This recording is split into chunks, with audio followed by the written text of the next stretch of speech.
Antlers, assumptions, and artillery. Do you have any idea how worrying it is to find out you were nearly gutted via memes? Vera demands Bjorn, and he winces a bit. Sorry, it was such a small injury I paid it no. You had a puddle of blood at your feet. Your blood, Jaunt Hakasorsenis, Vera continues. And now I don't even have a scar, Bjorn says. Lifting his shirt, then remembering the tritite armor, pulls it off entirely and starts going for the straps. At least he's wearing armor after that, Lil says. I'd prefer it if he had it on beforehand, Solace answers. There, see? Not even a scar. Bjorn assures them as he gets the breastplate fully off and shows off his unharmed abs. Irma's hands are quickly on them as she searches for a scar with her fingertips. A small amount of dried blood is found, but nothing else. You still got hurt and didn't even think to tell us, Irma says in a hurt tone. I'm sorry. I didn't think that the small cuts I received worth talking about. It just seemed inconsequential. Bjorn dismisses his already healed injuries. If you weren't you, this could have killed. A small rodent, perhaps. They weren't deep, they just nicked a vein or two. Not even big ones, Bjorn assures her. It's not something we're used to. Irma says, standing upright as she takes a deep smell of the blood. We all know you're a soldier, a warrior, an apex one-man army. None of us want to see you hurt. Thankfully, I'm much more often on the giving side than the receiving side when it comes to wounds. Bjorn assures her. She just sighs. Well, girls, this is what we get for following the actually dangerous hunk of man meat, Irma says ruefully before hugging Bjorn. Don't scare us like that. Sorry. Why did that crazy cloaking attack anyways? I mean, what was the point of that? It was because of me, because of Knife Top, Holly says. Thankfully, this girl is also reasonable, so when the truth of Knife Top was revealed, she surrendered and is offering all help. So problem solved for now, Bjorn says. Except there are images of you all over Zalwar slamming a cloaking into the ground while your stomach is covered in blood and gashes. What can I say? It brought the monkey out of me, Bjorn jokes. Just please be more careful, Irma says and he sighs. I'll try. But it's not like I can just always wear armor, which is the only thing that could have really stopped that mess. Bjorn remarks, What? But you're all. There's a limit to how much you can be on alert, Bjorn says. Think of it like this. If I treat everything like it's about to be a fight, I'm going to find a lot more fights than I want. Not to mention you're supposed to be a low-profile bodyguard. Stomping around next to me in power armor might be safer, but it's going to grab all sorts of attention. Likely from Canadors, they might get all the wrong messages. Vera mocks and there's some laughter as the tension breaks. So, Lils begins to ask, have you had worse? I have, he says before showing his left shoulder. You've all seen this is a full-on Axiom brand. It hurts far worse than any minor cut or break. Wait, it's actually but don't those hurt more than anything? They do, Bjorn admits. Then why do you have them? Because they're worth it. Did those memes being passed around show me catching her plasma blast to stop them from hurting anyone? Or just the part where she got me in the stomach and I gave her an up-close and intimate introduction to the floor? He asks, and Solace is on her communicator and looking at things before she projects an image of Bjorn grabbing a bolt of plasma out of the air. The meme says, oh, shiny. So this is just the first that's making you look like you can't stop poking things. The next one has a sign pointing down at the plasma saying, dangerous, do not touch. And another one pointing to Bjorn stating, certified idiot.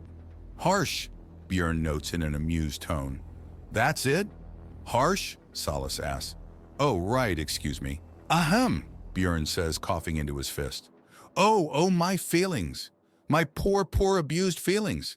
I shall never recover from the offhand words of total strangers that mean absolutely nothing to me. Oh, woe is me. Woe is me. But tell us how you really, Vera begins before being grabbed, and he holds her close. Oh, I need someone to soothe my savagely brutalized and injured heart on this most dire and doom-filled. Bjorn can't get any further before he's overtaken and snickers. He then shrugs and Vera is now on his shoulder. So now that my feelings on this are clear, can we please calm down? Hold out your arm, Vera tells him, and he does. Come on up, girls! Lils, Salas, and Irma are promptly sitting on his extended arm, even as Vera scooches over and does a maneuver that's every inch something a squirrel would, and climbs onto his other shoulder by way of both shoulders twice, his pants and the top of his head in rapid succession. Holly giggles at the sight, and Bjorn holds out his other arm. He raises an eyebrow and she scoffs. Then in a quick flurry of movement, he's on her shoulders and she's standing easily. "Eep!" Irma exclaims as she leans down to try and avoid bonking on the ceiling and loses her balance. Lils and Salas catch her, but that throws off their balance. Irma lands in Holly's arm and Bjorn catches Lils, who grabs Salas, but the balance is shot and the entire tower falls. There's a lot of laughter, and the first thing anyone can say is Bjorn, who suggests that maybe they should have thought that through before doing it. There's a general consensus before some alarms start going off, and the girls have to head back to their boutique. They had to take an emergency break, which gives Holly ideas.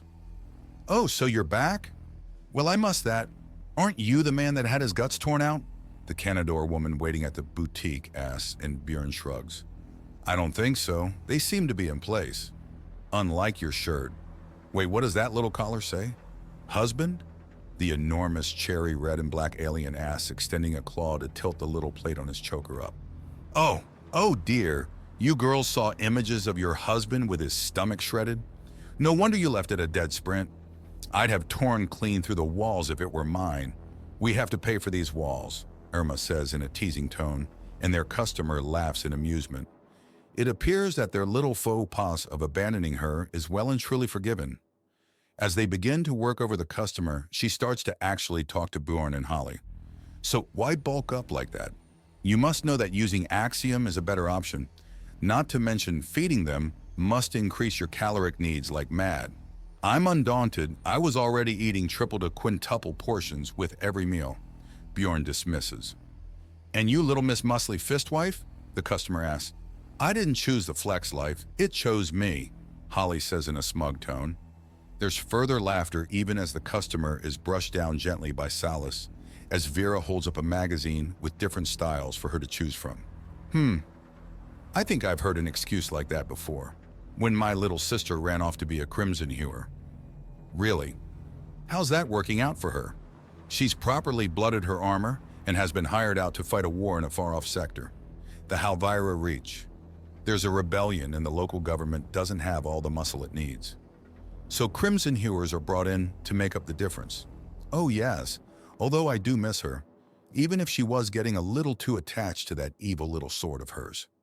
Micro-serrated sintered weapons? Good grief. Crimson hewer knives are in a whole category of nasty. They go through almost anything but a powerful energy shield and leave wounds that refuse to stop bleeding. Bjorn agrees. It's good to indulge your instincts, no matter how evolved a girl may be. She's still what she is at the heart and soul.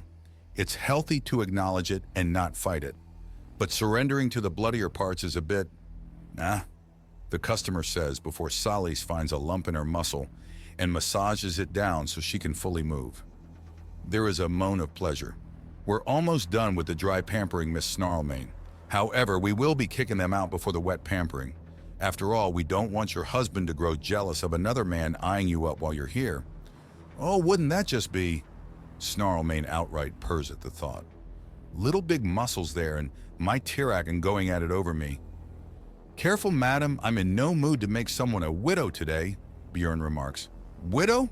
Oh, ha ha ha. Snarlmane starts to outright laugh. You're definitely human, bold little beast. You'd actually have a go at it, wouldn't you? Even though he's a proper full-on bull Canador? Meaning stronger, meaner, and bigger than even me? Strong is easy to deal with. Meaner makes him predictable and bigger an easier target, Bjorn says, and Snarlmane devolves into inelegant cackling and snorting at the idea. I get the feeling you don't favor my odds. Oh, you bold little thing. My Tirakin would eat you in 2 big bites, and the first would just be to get an idea on your flavor. Isn't that what noses are for? Bjorn jokes. He's a thorough man. He likes to be sure. Snarlmane says, and Bjorn laughs. I think he might chip something, though. He says, banging the armor plating hidden under his shirt, and there's a glimmer of approval in Snarlmane's eye. Very smart little human. Bet you wish you had that on earlier, don't you? Not really. The cuts were superficial at worst. I felt the disinfectant spray after far more. Bjorn remarks before looking around. Now my wives, on the other hand, don't even like the idea of me bleeding, let alone it actually happening. I can relate. My Tyricon can best me in battle, but I still would rush out to face a foe and spare him its gaze. Nothing to be ashamed of, girls. Just the instincts of a good wife. Thank you, Miss Snarlmane. Now I'm sorry, hubby, but you need to go now. We're putting up the privacy screens and the music to really help Miss Snarlmane relax so her inner beauty can flow outwards without anything in the way, Solace says. All right then, we're going to be, Bjorn asks, looking at Holly. Around, give us a text when we can come back. Holly replies, adorable, Miss Snarlmane says as they leave. You four did well. They're both so bursting with life that there's going to be entire litters running around. I think it may be a little early for that, ma'am. We are still working on building up our boutique after all, Irma says, leaning in from the back. Of course. It's only sensible to have a fully stocked den before you have your children after all, Snarlmane says as she hears them leave entirely. To be totally serious though for you four, are you certain you should be with those two? The human is basically my own kind, rich small, but just as fierce, and there is a deep, unusual strength to the Carib. We know, Solace says even as she gathers up the soaps and oils she's going to use. You do? Yes. Good. Marriages are built on trust, at least the good ones are. So as long as you know what you're getting into, this should end. Interestingly, Snarlmane says. Interestingly, Lils challenges her. Of course, families are always interesting.